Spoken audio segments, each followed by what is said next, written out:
Hello friends, कैसे हैं आप लोग। आई होप आप सभी अच्छे ही होंगे। तो आज हम हिंदी से संबंधित मॉक टेस्ट लेके आए हैं, तो आप लोग वीडियो के अंत तक बने रहिएगा। प्रत्येक प्रश्न प्रीवियस ईयर में पूछा गया है। चाहे आप किसी भी तरह के कॉम्पिटेटिव एग्जाम की तैयारी कर रहे हैं, ये सारे प्रश्न आपके एग्जाम के लिए बहुत ही ज़्यादा महत्वपूर्ण होंगे। तो चलिए शुरू करते हैं।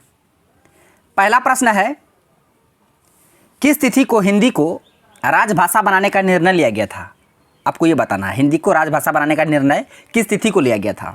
ऑप्शन में दे रखा 26 जनवरी 1950, 14 सितंबर 1949, 14 सितंबर 1950, 15 अगस्त 1947। अगर आप लोग को पता है कि हिंदी दिवस हम लोग कब मनाते हैं, तो इससे आप छांट लीजिएगा। हम लोग हिंदी दिवस 14 सितंबर को मनाते हैं, सबको पता होगा 14 सितंबर को हम लोग हिंदी दिवस मनाते हैं। तो ये 26 जनवरी तो कट जाएगा, इसी को तो एलिमिनेट कीजिए, छांटिए, पहले छांटिए। जो आपको पता किया नहीं होगा उसको पहले छांट दीजिए। हम जानते हैं कि हिंदी दिवस हम लोग 14 सितंबर को मनाते हैं, तो यहाँ 26 जनवरी 15 अगस्त था, ये दोनों काट दिए। अब ये दोनों बचा। अब आपको दिमाग लगाना है, 14 सितंबर 1949 होगा कि 14 सितंबर 1950 होगा।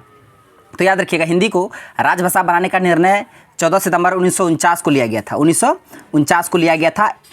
इसी तिथि को हम लोग प्रत्येक वर्ष कौन सा दिवस मनाते हैं? हिंदी दिवस। हिंदी दिवस कब मनाते हैं? 14 सितंबर, 14 सितंबर। तो आपको ध्यान में रखना है, ठीक है। 14 सितंबर को हम लोग हिंदी दिवस मनाते हैं। और ये कब से? तो 14 सितंबर 1949। इसको आपको याद रखना है, इस ईस्वी को याद रखना। 1949 डेट तो याद है, ये है। अब बढ़ते हैं अगले प्रश्न की ओर। प्रश्न है, निम्नलिखित में से शुद्ध वर्तनी का चयन करना। आपको ये चारों में से शुद्ध कौन सा है वो आपको बताना है। ऑप्शन में रखा तूफान, बीबी, वधु, पुनर्जन्म। यानी कि तूफान में दुर्गेव होगा, तो ये तो गया। हमको शुद्ध वर्तनी वाला चयन, शुद्ध वर्तनी जो सही है। तो वधु में दुर्गेव होता है, यहाँ हर से होती है, भी गया। फिर यहाँ हिंदू, पड़ोस, हिंदू यहाँ में दुर्गेव होगा, यहाँ ऐसे, तो ये भी गया, है ना। तो हिंदू भी गया। ये अब ये भी ऑप्शन गया।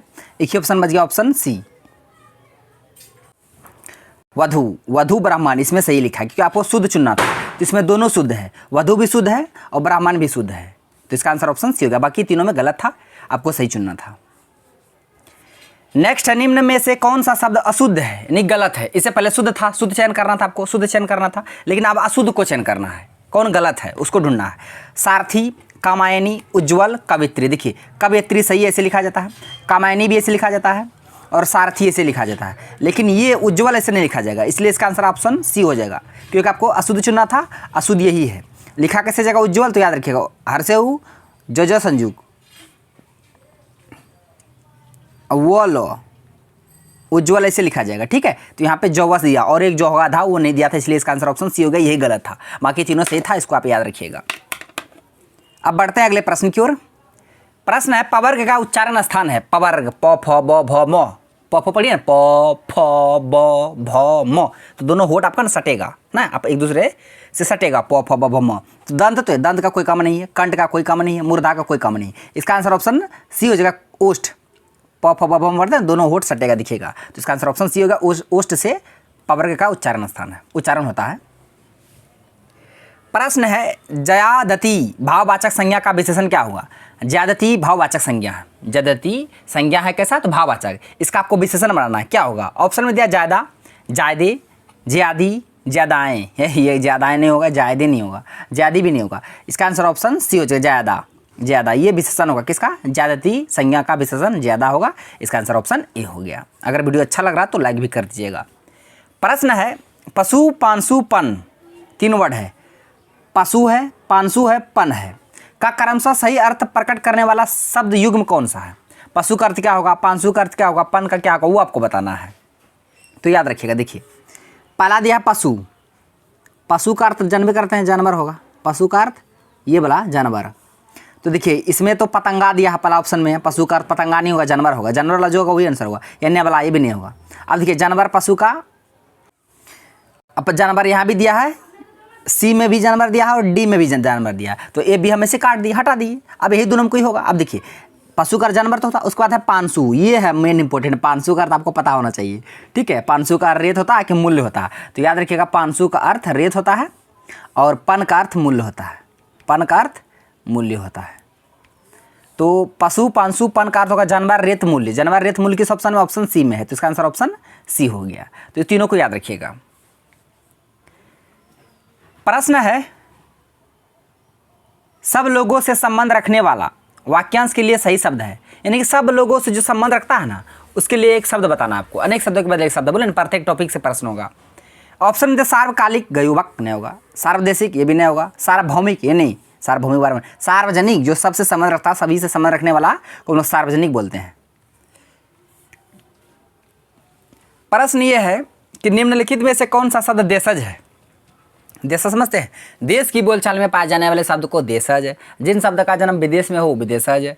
हिंदी में मतलब हिंदी में संस्कृत के मूल शब्द को तत्सम, तत्सम के बिगड़े रूप को तद्भव। तो ये उत्पत्ति के दृष्टि से शब्द के 4 भेद होते हैं, इसको आपको ध्यान में रखना है। और एक संकर शब्द भी होता है, उसे भी ध्यान में रखिएगा। तो यहाँ पे देशज है, देशज, देश की बोलचाल में पाए जाने वाले शब्द को देशज कहेंगे। अग्नि नहीं होगा, प्रार्थना भी नहीं होगा, खेत भी नहीं होगा। हाँ, लोटा पगड़ी, लोटा हुआ, पगड़ी हुआ, डोरी हुआ, ये सभी देशज शब्द है। लोटा पगड़ी डोरी, तो इसका आंसर ऑप्शन सी हो जाएगा, ये देशज है। प्रश्न, एक वचन का कौन सा विकल्प उचित है? चारों में से एक वचन में कौन है वो आपको बताना है। महिलाएं, महिलाएं, तो ये बहुवचन हो जाएगा ना, ये तो होगा नहीं। पत्रिकाएं, ये भी बहुवचन है, आपको एक वचन चुनना है। पत्ते, ये पत्ता का पत्ते हो, ये भी गलत होगा, इसका आंसर ऑप्शन ए हो जाएगा। बाह, बाहें इसका बहुवचन हो, ये बाह एक वचन में है, एक वचन ही चुनना था आपको। बाकी जो तीनों ऑप्शन में दिया था, तीनों बहुवचन में दिया था, आपको एक वचन को चुनना था। तो एक वचन एक ही ऑप्शन में, ऑप्शन ए में है, तो इसका आंसर ऑप्शन ए हो गया। अब बढ़ते हैं अगले प्रश्न की ओर। प्रश्न है, घर की मुर्गी दाल बराबर, मुहावरे का अर्थ बताना है। घर का मुर्गी दाल बराबर क्या होता है? मुर्गी खाना, बाक, मुर्गी का दाल खिलाना, नहीं। अपने आदमी को कम महत्व देना, हाँ। सभी को समान महत्व, नहीं। हाँ, जो अपना आदमी रहता है ना, कोई भी अगर अपना रहेगा या डॉक्टर अपना रहेगा तो नहीं, अपना डॉक्टर से इलाज करवाएगा। अगर है जान पहचान रिलेशन में कोई, तो है अपना डॉक्टर को उतना कोई मोल भाव कुछ नहीं होता। वो कुछ का मतलब जो होता है ना, महत्व देना, वो बहुत कम होता है।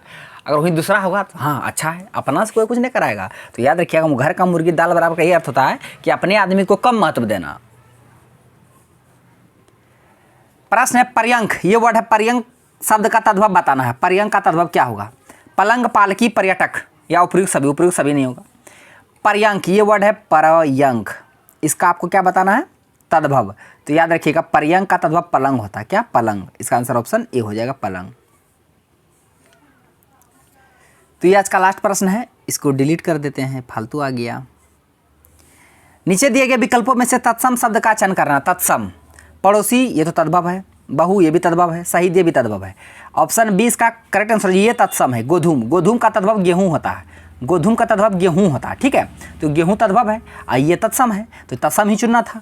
तो गोधूम तत्सम है, बाकी तीनों तद्भव था। तो फ्रेंड्स, आज का प्रश्न बस यहीं तक था। सारे प्रश्नों को विद कॉन्सेप्ट सर बता दिए। आपको वीडियो अच्छा लगा तो मेरे वीडियो को लाइक कीजिए तथा मेरा यूट्यूब चैनल कर दीजिए, सड्डा को सब्सक्राइब करें और बेल आइकन को भी हिट कर दीजिए, ताकि हर एक लेटेस्ट वीडियो का नोटिफिकेशन तुरंत आप तक पहुँच जाए। थैंक्स फॉर वॉचिंग वीडियो, धन्यवाद। अब मिलते हैं नेक्स्ट वीडियो में नेक्स्ट टॉपिक के साथ। तब तक के लिए जय हिंद।